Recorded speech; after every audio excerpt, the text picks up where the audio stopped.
হতাশার কিছু আমি দেখি না। কেন আমি হতাশ হব? 17 বছর আমি অত্যাচার নির্যাতনের কাছে আমি হতাশ হই নাই, মাথা নত করি নাই। আর এখন হাসিনা মুক্ত পরিবেশে, ফ্যাসিলিটি মুক্ত পরিবেশে আমি হতাশ হব? আমি অন্তত তরুণদের সঙ্গে বা তরুণদের রাজনীতি করতে গিয়ে এই বয়সেও আমি হতাশা প্রকাশ করি না। সুতরাং এই তরুণ কখনো হতাশ হতে পারে না, এই যুবক হতাশ হতে পারে না, এই ছাত্র হতাশ হতে পারে না। এটা আমাকে ধারণ করতে হবে। যে জাতি, যে যুবক, যে ছাত্র, যে তরুণ ধারণ করবে না, সেই দেশে গণতান্ত্রিক পরিবেশ, গণতন্ত্রের ভিত কখনো শক্তিশালী হতে পারে না। আমরা দায়িত্ব নিয়ে লড়াই করেছি সেই এরশাদের বিরুদ্ধে। আমরা কখনো চিন্তা করি নাই যে আন্দোলনের পর আমাকে কিছু পেতে হবে, আন্দোলন সংগ্রাম করে কিছু পেতে হবে। লোভ লালসা আমাদের মধ্যে কাজ করে নাই। এগুলো ব্যক্তি বিশেষ 2-4 জন এরকম থাকে, কিন্তু পুরা জাতি কখনো বিশ্বাস করে না, পুরা তরুণ সমাজ কখনো বিশ্বাস করে না। যেহেতু আমরা রাজনীতি করি, এটা একটা সেবামূলক কাজ। এখানে পদ বিক্রি করে, আন্দোলন করে, নেতৃত্ব দিয়ে কিছু আপনি অর্জন করবেন ব্যক্তিগতভাবে হতে পারে, কিন্তু কেউ যদি এরকম করে শেষ পর্যন্ত ডাস্টবিনেই তার পরিণতি হয়, বিদায় তার সেভাবে হয়। কেন কথাটা বললাম? এই 5 তারিখের পর পত্রিকায় লিখেছে, সোশ্যাল মিডিয়াতে অনেকভাবে এসেছে। কারণ নাম না বলেই বলছি, অনেকে কিন্তু খুব লোভে পড়ে গেছে। এত লোভ লালসা রেখে আপনি যদি মনে করেন এটাই আপনার শেষ, এটা শেষ অবলম্বন হবে, শেষ পরিণতি হবে। এখনো সময় আছে, এখান থেকে বের হয়ে আসুন। টেন্ডার নেবেন, ট্রান্সফার করবেন, হাজার হাজার কোটি কোটি টাকা আপনি কাউকে জিম্মি করে নেবেন। যারা আওয়ামী লীগের অনেকে অনেকভাবে বিভিন্ন পর্যায়ে দায় দায়িত্বে ছিল, সুযোগ মতো সব আওয়ামী লীগ তো পালিয়ে যায় নাই, অনেকেই তো আছে বাংলাদেশে, লুকায় আছে, মামলায় আছে। তাদেরকে থ্রেট করে, ভয় দেখিয়ে আপনি টাকা নিয়ে পার পেয়ে যাবেন।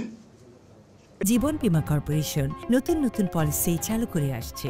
জীবন বীমা কর্পোরেশন, এটা দুরাশা, এটা হবে না। ব্যক্তিগতভাবে আপনি শেষ হয়ে যাবেন, সাময়িকভাবে বেনিফিট পেতে পারেন, এবং এগুলোর দৃষ্টান্ত বাংলাদেশে আছে, কেউই রক্ষা পায় নাই।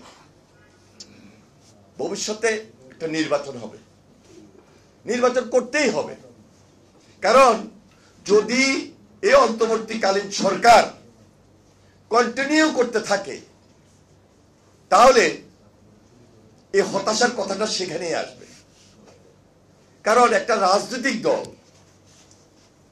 যেটা পারবে, যেটা করবে, তত্ত্বাবধায়ক সরকার 3 মাসের জন্য হয়, অন্তর্বর্তীকালীন সরকার সময়ের প্রেক্ষাপট অনুযায়ী আজকে 1 বছর চালিয়েছে, হয়তো আরো কয়েকদিন চালাবে, কিন্তু জনগণের প্রত্যাশা পূরণ করার জন্য বা গণতন্ত্রের ভিতকে শক্তিশালী করার জন্য যে কাজটুকু করা দরকার, ন্যাশনালি হোক আর ইন্টারন্যাশনালি হোক, এটা সম্ভব নয়।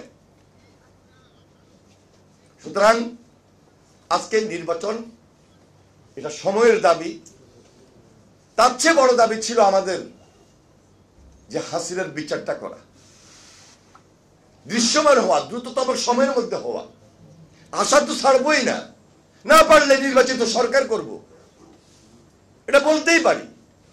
কারণ হাসিনা যেভাবে আমাদেরকে, দেশকে ধ্বংস করে দিয়েছে, লুটপাট করছে, দুর্নীতি করেছে, দুঃশাসন তৈরি করেছে, গুম করেছে, খুন করেছে, গণহত্যা করেছে, শিশু বাচ্চাটাকে পর্যন্ত হত্যা করেছে, নিজে অর্ডার দিয়ে, আদেশ দিয়ে, সিদ্ধান্ত দিয়ে, এগুলো তো দৃশ্যমান।